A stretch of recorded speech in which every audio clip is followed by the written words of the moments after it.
Thank you. Thank you for joining me for another Military True Crime Addict podcast. I'm your host, David Kokish. First, welcome back all you fellow addicts. If you're a first-time listener, welcome for joining us today for another puzzling crime related with the military in some way. And you do not have to know anything about the military to listen to this podcast. Soon, you will be an addict. There's nothing wrong with being an addict. Now, my loyal addicts and new addicts, let's get on to the show.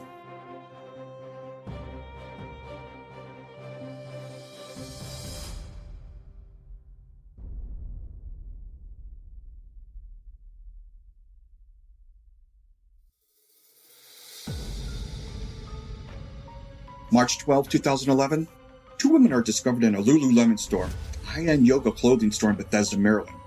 One of the women is savagely beaten to death, the other left bound and bleeding. While police hunt for the assailants, the people of Bethesda are gripped by fear. As discovered, the revelation of the killer's identity is as stunning as this crime itself. This is episode 16, Lululemon Murder.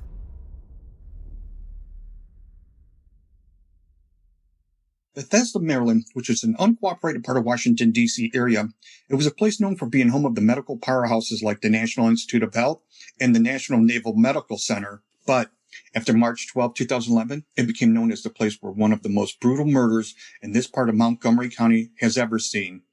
It was completely turned upside down. This chilly morning on March 12, 2011 was a Saturday morning. The Lululemon shop in downtown Bethesda was immediately adjacent to the Apple store. Just in case you've never heard of the brand Lululemon, also sometimes called Lulu for short, is a high-end activewear brand known. When I say high-end, a typical pair of Lulu leggings will probably cost you around $100, sometimes more. Which, just some of you listening, sounds completely crazy, and probably just hearing that price tag gave you a minor heart attack. While others are completely okay with spending that kind of money on workout clothes. Lululemon is definitely one of the most priciest brands when it comes to athletic wear. So, being dressed in a pair of Lulu leggings is kind of a status symbol, and to be an employee of Lululemon is definitely a status symbol, at least in the world of high-end retail. Okay, let's get back. March 12, 2011. The store manager came to open the store at 8:30 in the morning. As she walked to the front door, she discovered, much to her surprise, the fact the front door wasn't even secured. Being shocked and kind of scared, she turned around to a young man who was waiting in line for the Apple store to open to release the new iPad 2. The young man, never been in the store before, walks to the back of the store. There he finds blood splattered all over, as high as 6 feet on the wall. He finds a body laying face down there, lifeless in a pool of blood. He turns, and another woman laying on the bathroom floor. Her hands were bound with a zip tie above her head. Her neck, her hands and chest and forehead were sliced. 911, what is the emergency? Two people in the back of my store. One person seems dead and the other person is breathing. The door was open this morning. I think one of my managers came in to open it. Someone tied her up. I need an ambulance right away. The Montgomery County Police arrived at the Lululemon store within just minutes of the call that came in. The employee who opened the store discovered two females inside of the store. One was dead, and the other was miraculously still alive. Both female victims were identified, 28-year-old Brittany Norwood and 30-year-old Jana Murray. Both Brittany and Jana were employees at the Lululemon, and both were assigned to the clothing shift that night before. Brittany, the surviving employee who was found bound and gagged, was immediately rushed to the nearby hospital, but her co-worker, Jana Murray, wasn't that lucky. Jana was pronounced dead right there inside the store. The Montgomery County Police quickly wanted to speak with Brittany as soon as possible. Brittany survived the attack and was probably the only person who witnessed to what happened. They thought she would be a key in figuring out exactly what happened here.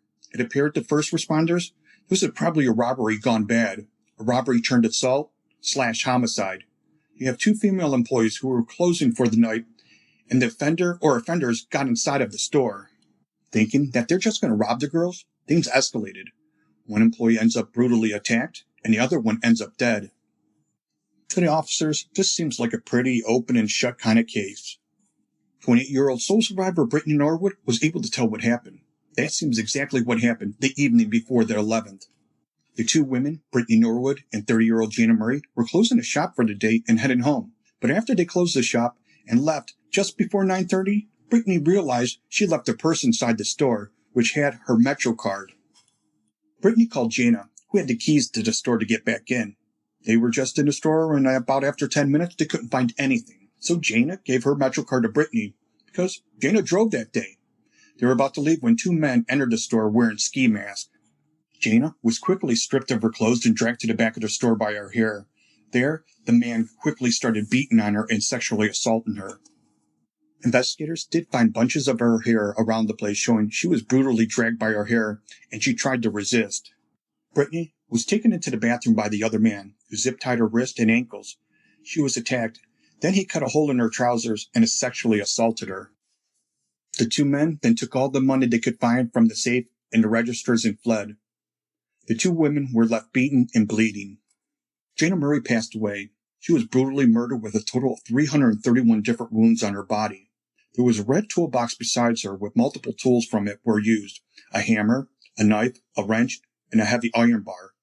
107 of those wounds were defensive wounds, indicating that Jana had put up a fight, and she still was alive through a great deal of the attack. The injuries were so horrific. The fatal injury to Jana seemed to be a heavy stab wound to the back of the head. Jana also had severe bruising and bleeding in the brain. Brittany, although she'd been through a lot of traumatic events, her injuries weren't nearly so bad. But she also had Jane's blood on her, but she would explain later how that happened. A timeline was released by the police indicating employees closed the store at 9 p.m., then set the alarm and locked the door.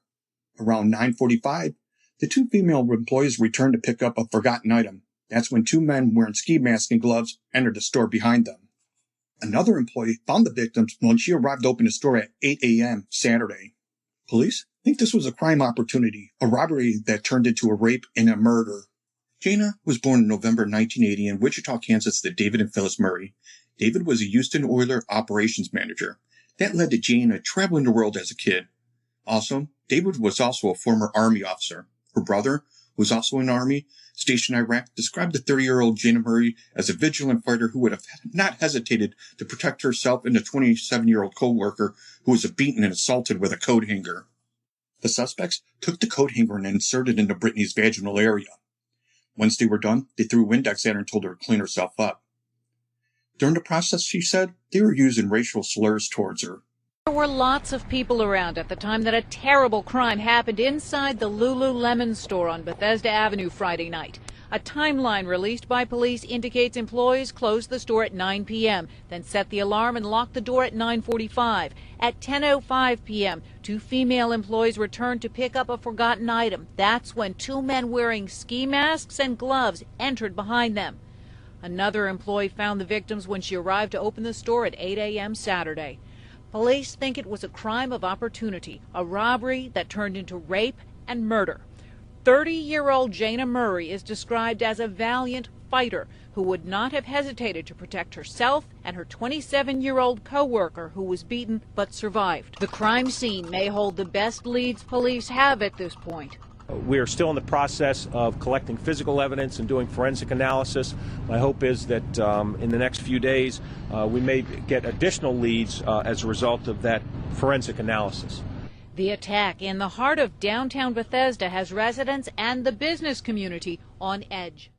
Now, information about Jana and Brittany's injuries were also leaked to the media, which kind of started the mass hysteria in the area. People were really worried about these two crazy murderers who were on the loose. So businesses in this area started to set up additional surveillance cameras. Some even hired additional security guards for their stores. And the rich people who shopped at these stores even brought bodyguards with them. This was happening because people really started to learn what happened to these two poor girls, especially with Jana. Jana had over 330 separate injuries to her body, 331 to be exact. The number of stab and puncture wounds to her skull were almost too many for the medical examiner to even count. Jana suffered stab wounds across her entire body. Her skull was fractured, some of her bones had been crushed, even her spinal cord had been severely severed by a wound that extended through her neck. And what is even more disturbing about Jana's injuries was that 331 separate wounds on her body. The wounds were inflicted by more than just one weapon. Actually, it appeared that the killer used 5 different types of weapons during the attack. And based on the medical examiner's findings of the autopsy, it's believed Jana was most likely alive for every single injury. Now, the injuries of Brittany were vastly different from Jana's, which is something that certainly raised people's attention. Initially, it seemed like the two men who followed the girls back in the store seemed to took it quite easy on Brittany compared to Jana. Brittany's injuries during the attack were described as superficial and definitely not life-threatening. And when she got to the hospital, she only had relatively minor injuries. Relatively minor injuries in comparison to Jana's wounds across her face and her hands and across her entire body. And also, her pants have been slit at the crotch, which of course is a possibility of a sign of rape. Now, during the first interview with police, Brittany indicated that early the two men sexually assaulted both her and Jana, but once a rape kit was performed on both her and Jana, well, pieces of Brittany's story, what really happened that night, started to fall apart. Both Brittany and Jana had rape kits done. Both tests came back negative for sexual assault. They found nothing to suggest that either girl had been sexually assaulted that night, like Brittany had said. This was the first indication to detectives that something about Brittany's story to police isn't adding up here.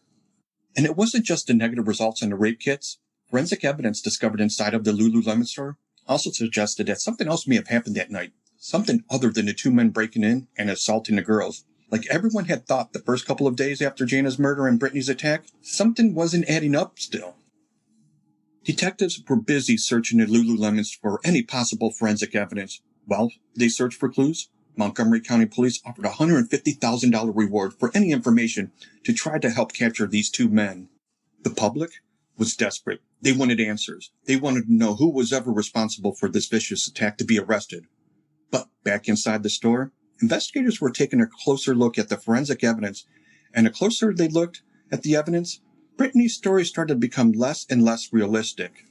Her story wasn't matching the forensic evidence.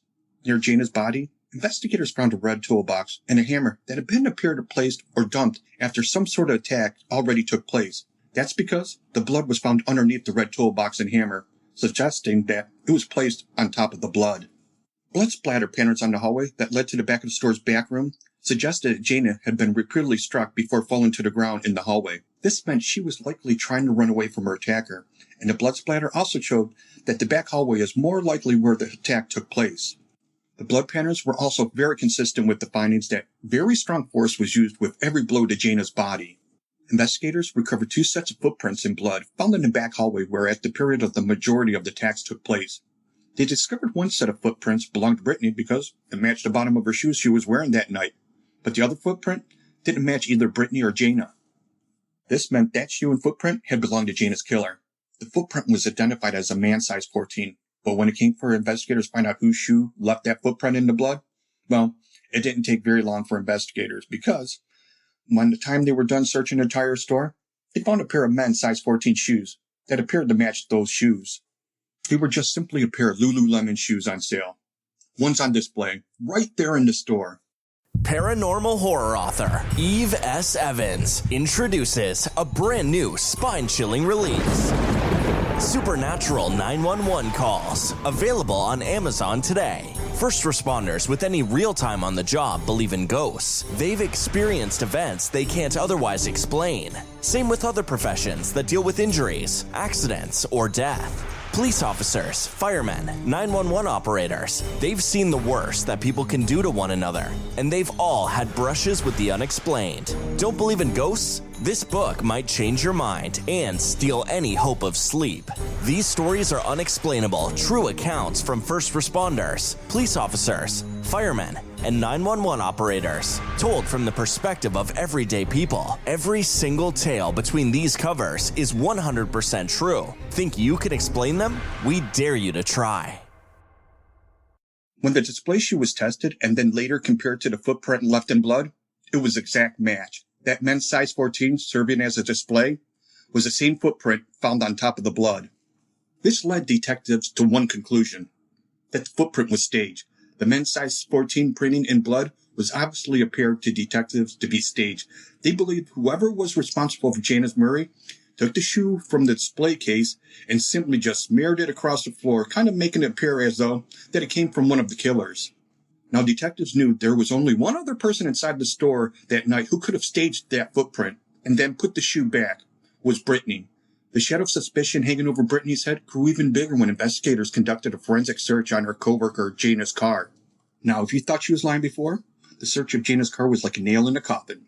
Sometime after or during the attack, Jana's car had been moved. It wasn't found parked where she typically parked it for work, but it wasn't where the car was parked that raised some eyebrows. It was what was found inside.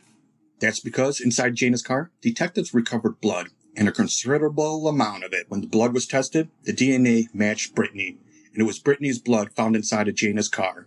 Investigators sat down with Brittany several times over the days following the attack. When detectives confronted her about finding her DNA and finding her blood inside of Jana's car, she had no clue how it got in there. She didn't know. You might be asking yourself, how did it get there? Investigators sat down and questioned Brittany again. She told them she had recovered her memory. Oh, it's all coming back to me. I remember. Which leaves that she had forgotten due to shock. But to be fair, it's not uncommon.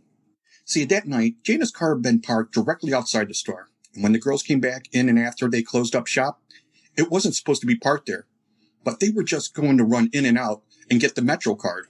Now this is when things get strange.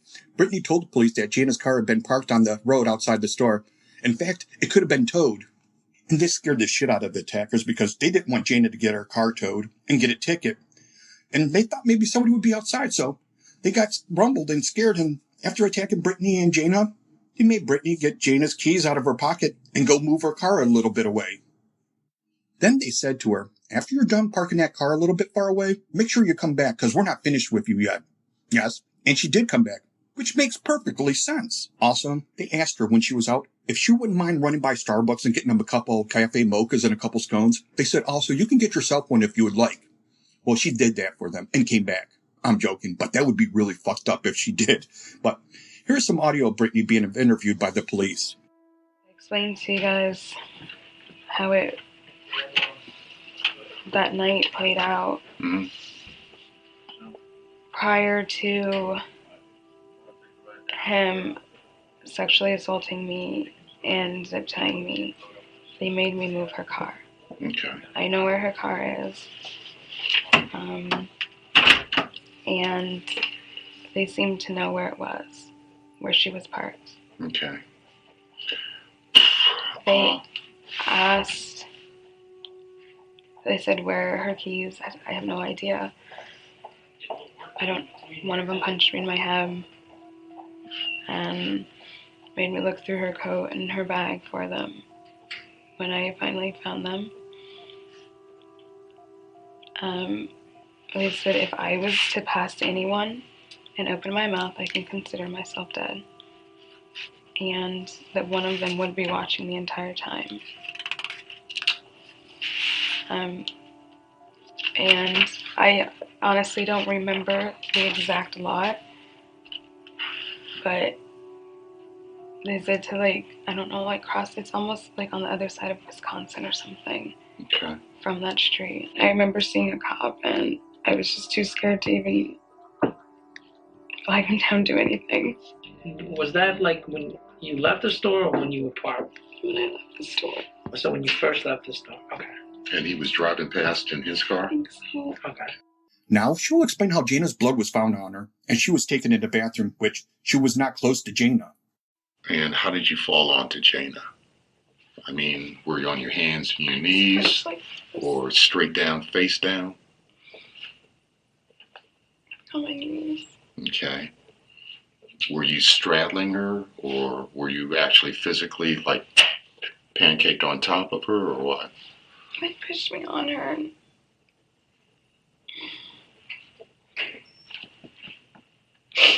I touched her head. You touched her head? With what? And that slid to the ground.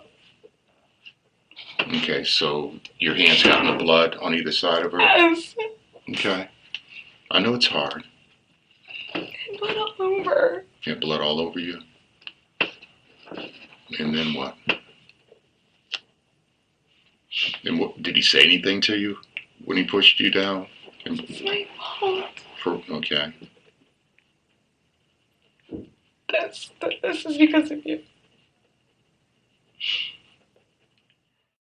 If this really happened as Brittany is saying it as it did, well, number one, why didn't she drive away and go get help? 2, why do you even want her to move the car in the first place? Just like pretty much every other part of her story, nothing about moving Gina's car made much sense here, and nothing in the way of forensic evidence from the crime scene or the medical findings seemed to back up Brittany's story either.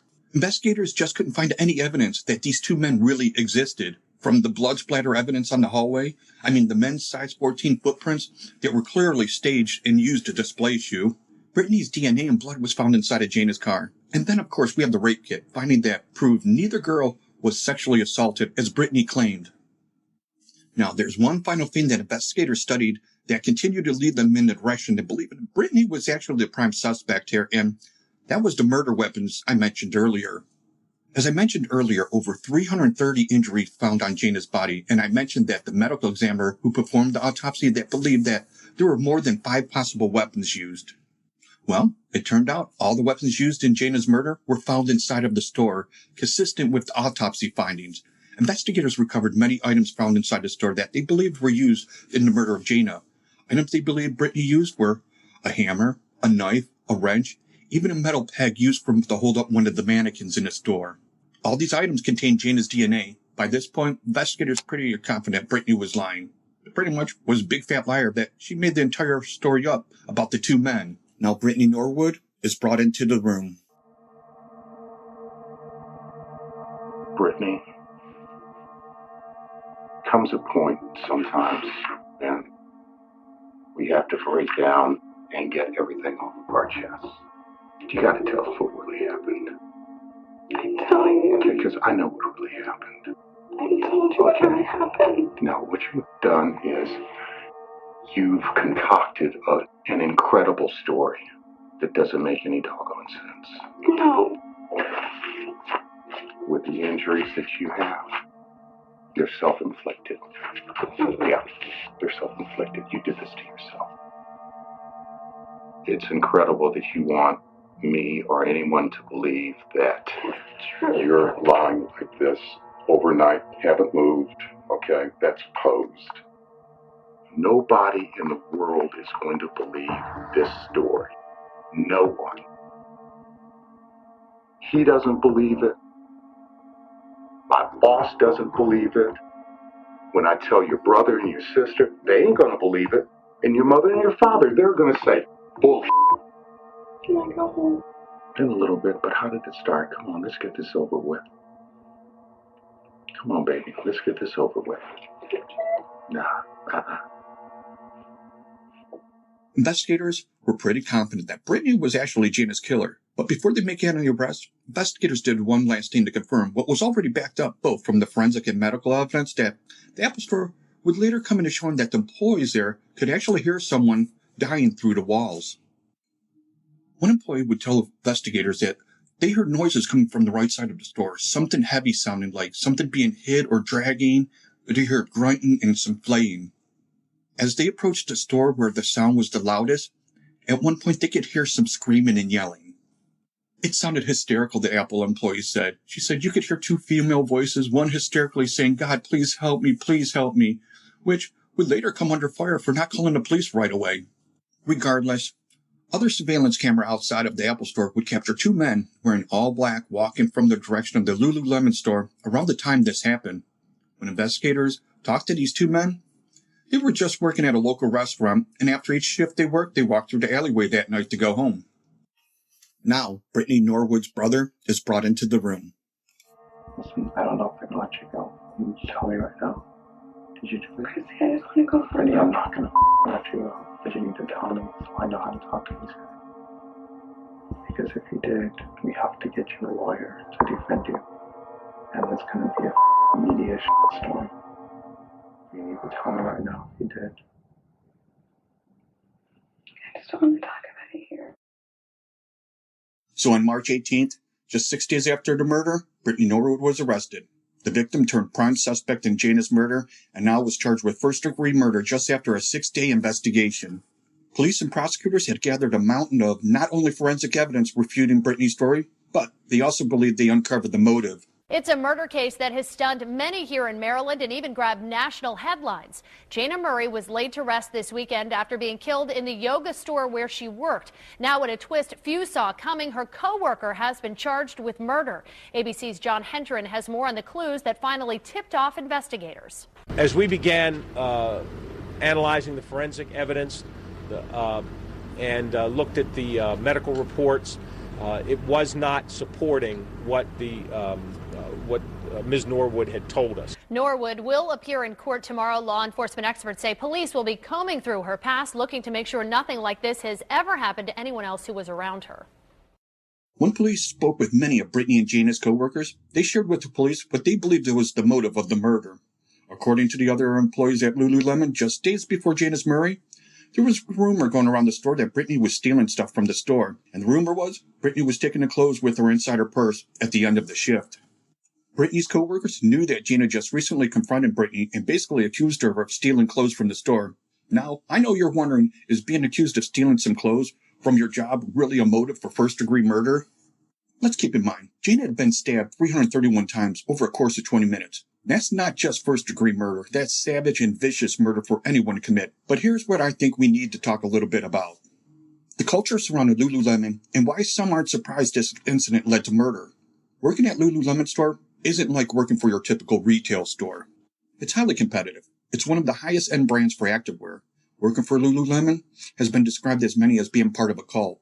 Lululemon has been widely criticized for their business ethics over the years, from the allegation in 2005 where the company was using child labor and sweatshops to produce some of their products, to the 2006 controversy surrounding basically their apparel, which claimed was made from seaweed fiber, which had the power to reduce stress and also produce other medical benefits, which was later uncovered by the New York Times to be a lie.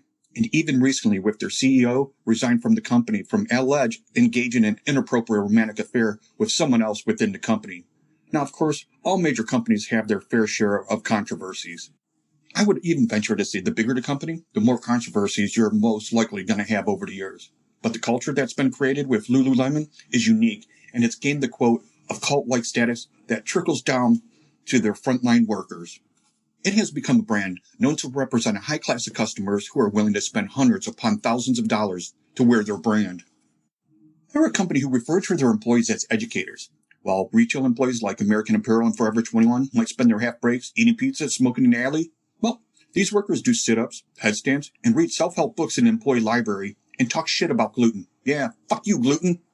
They have been accused of creating a culture within their store where their employees are basically trained only act welcoming to only target customers, those who look and act a certain way.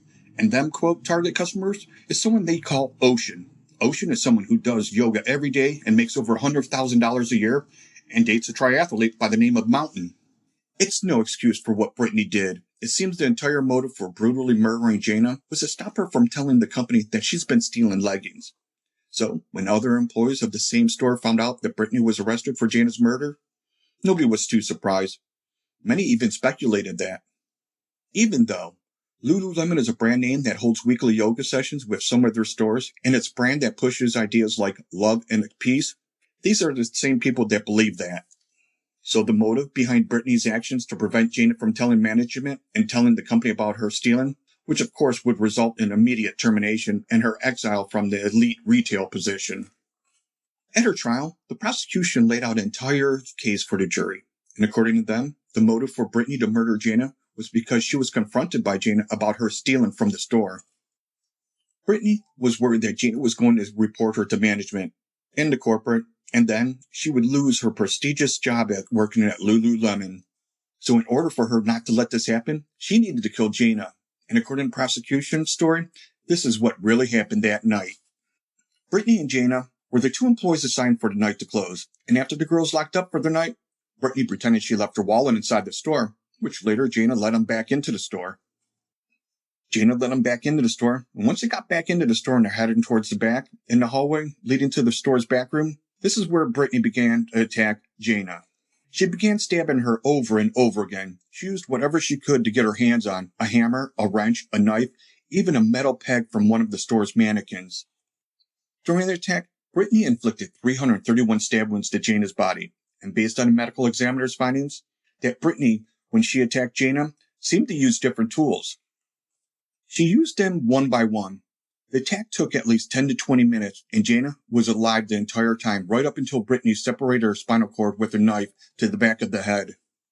After Jana died, Brittany staged a crime scene and made the whole spiel up. She moved Jana's car and sat in it for 90 minutes, thinking what to do next. She even went as far as cutting a hole in both of their pants to stage a sexual assault. Then she proceeded to cut herself up, then zip tie herself up, and posed in the bathroom and lay there, just waiting for management to discover her the next morning. When the Apple Store employees who worked right next door to Lululemon took the stand to testify to what they heard that night, the employee said he heard a woman saying, "Talk to me. Don't do this. Talk to me. What's going on?" Then after some screaming, then he heard, "God help me. Please help me," which was likely Jana's last words before she was murdered. And sadly, nobody who worked at the Apple Store even thought to call the police. Then, after Brittany realized Jana was dead, she then went on to stage the entire thing to make it look like two men attacked them. She grabbed the men's size 14 shoe from the display rack and tracked it across the bloody floor for a reason we may never understand. She then left the store in order to move Jana's car, which later on, when confronted about the car, she said the two men told her to move it. She then returned back inside the store, staging the crime. She inflicted a couple superficial wounds to herself, slit a hole in her crotch of her pants, and then tied herself up. She sat there and waited all night. She waited and sat next to her dead coworker all night until the opening employee showed up. Prosecution concluded by telling the jury that the entire thing was made up, that Brittany made up the story and staged everything. There was no break in it. There was no sexual assault on either girl. There was no one else responsible for Jana's murder but Brittany. And to the prosecution, that's completely backed up by both the forensic and medical evidence. The medical evidence in January 2012, Brittany Norwood was found guilty of murder and sentenced to life in prison with no chance of parole. Brittany is now in prison inside the walls of the Maryland Correctional Institute for Women. At least now, they can do yoga classes there. Though, on a second thought, maybe she might not be too keen to do yoga. The judge in her case showed absolutely no mercy on Brittany, and even that sentence quoted as saying, "You'll live. There'll be Christmas. There'll be telephone calls. There'll be visits. The only visits that Jana Murray will have are those to her grave." In the aftermath, the Lululemon murder was closed. Just because it's closed doesn't mean that story will soon be forgotten. It will always be remembered as one of the most brutal murders in Bethesda, Maryland has ever seen. Following her death, Jana left behind a family. She left behind a fiancé. She was stabbed 331 times and murdered because her co-worker was afraid she was going to tell management that she was stealing clothes. Jana Murray was just 30 years old.